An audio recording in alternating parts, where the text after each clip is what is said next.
اب جیسا کہ اس سے پہلے بھی سورہ بقرہ میں بھی جو اہل کتاب کے ساتھ بنی اسرائیل کے ساتھ میثاق لیا گیا تھا، تو اس میں جو چیزیں آئی تھیں وہ یوں سمجھیے امہات شریعہ، دین کی بنیادیں کیا تھیں۔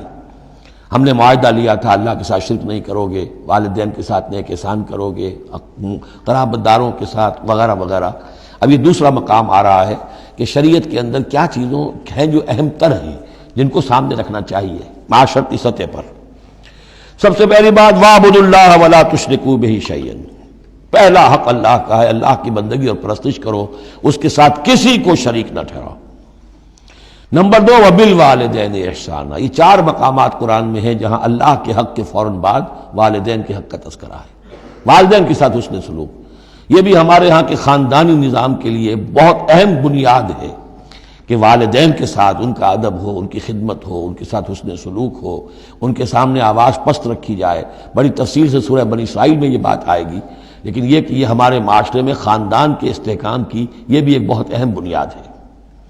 وَبِذِي الْقُرْبَىٰ، قرابت داروں کے ساتھ، وَالْيَتَامَىٰ وَالْمَسَاكِينِ، اور یتیموں کے ساتھ اور مسکینوں کے ساتھ، وَالْجَارِ ذِي الْقُرْبَىٰ، اور وہ ہمسایہ جو قرابت دار بھی ہو۔ پہلے عام طور پر محلے ایسے ہی ہوتے تھے، ایک ہی قبیلہ ایک جگہ رہ رہا ہے، رشتہ داری بھی ہے، ہمسائے بھی ہے۔ وَالْجَارِ الْجُنُبِ، اور اجنبی ہمسایہ بھی ہو سکتا ہے، جیسے آج کل شہروں میں ہوتے ہیں ہمسائے اجنبی ہوتے ہیں۔ وَالصَّاحِبِ بِالْجَنبِ، اور ایک عارضی قسم کی بھی ہمسائیگی ہوتی ہے کہ جو آپ کے برابر بیٹھا ہوا ہے، آپ بس میں بیٹھے ہیں، آپ کے برابر بیٹھا ہو، یہ بھی آپ کا ہمسایہ ہے، جو کسی بھی اعتبار سے آپ کے ساتھ ہے، آپ کے پاس بیٹھنے والا ہے، اس کے ساتھ بھی نیک سلوک۔ وابن السبیل، اور مسافر کے ساتھ نیک سلوک۔ وما ملکت ایمانکم، اور جو بھی تمہارے لونڈی غلام ہیں، جو تمہاری ملک یمین ہیں، ان کے ساتھ بھی نیک سلوک۔ ان اللہ لا یحب من کان مختالا فخورا، اللہ کو بالکل پسند نہیں ہے وہ لوگ کہ جو مختال ہیں، شیخی خوڑے اور اکڑنے والے، فخر کرنے والے، اکڑ کرنے والے۔ الذین یبخلون ویامرون الناس بالبخل، جن میں یہ شیخی خوری ہوتی ہے، اکڑ ہوتی ہے، پھر وہ بخیل بھی ہوتے ہیں، اس لیے کہ عام طور پر تو انہیں اپنا جو تکبر ہوتا ہے وہ دولت کے بلا پر ہوتا ہے، انہیں معلوم ہے ہمارے پاس دولت ہے، تو ظاہر بات ہے دولت اگر وہ خرچ کر دیں گے اور دولت جو ہے نہیں رہے گی تو عزت نہیں رہے گی۔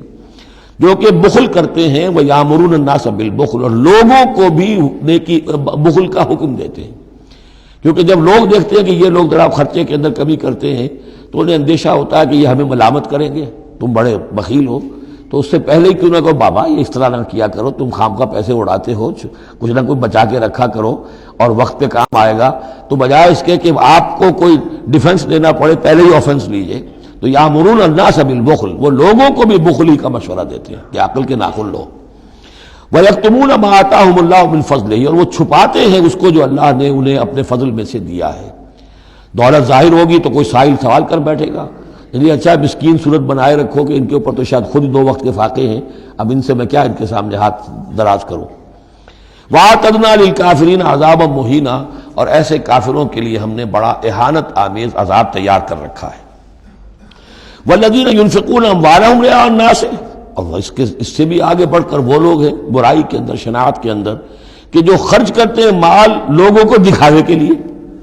وَلَا يُؤْمِنُونَ بِاللَّهِ وَلَا بِالْيَوْمِ الْآخِرِ، اور وہ حقیقت میں ایمان نہیں رکھتے نہ اللہ پر نہ یوم آخر پر۔ وَمَن يَكُنِ الشَّيْطَانُ لَهُ قَرِينًا فَسَاءَ قَرِينًا، تو ایسے لوگ گویا کہ شیطان کے ساتھی ہیں، تو جن کا ساتھی شیطان ہو گیا ہو تو وہ تو بہت ہی برا ساتھی ہے۔ ماذا وماذا علیہم، کیا ہو جاتا ان پر، کیا قیامت ٹوٹ پڑتی ان پر۔ لو آمنوا باللہ والیوم الآخر، اگر وہ ایمان ہی لے آتے سچے دل سے، صدق دل سے اللہ پر اور یوم آخر پر۔ وانفقوا مما رزقهم اللہ، اور خرچ کرتے کھلے دل کے ساتھ اس میں سے جو اللہ نے انہیں دیا ہے۔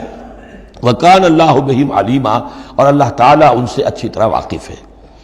ان اللہ لا یظلم مثقال ذرۃ، یقیناً اللہ تعالیٰ کسی پر ذرے کے برابر بھی، ذرے کے ہم وزن بھی ظلم نہیں کرے گا۔ لا یظلم مثقال ذرۃ وَإِن تَكُ حَسَنَةً يُضَاعِفْهَا، اگر نیکی ہوگی وہ ذرہ عمل کا جو ہے نیکی کا ہے اسے دگنا کرے گا، بڑھائے گا، بڑھوتری کرے گا۔ وَيُؤْتِ مِن لَّدُنْهُ، نہ صرف اس کو بڑھا کر دے گا واپس بلکہ اور اپنے پاس سے یؤتِ مِن لَّدُنْهُ أَجْرًا عَظِیمًا، خاص اپنے خزانے فضل سے مزید بہت بڑا اجر دے گا۔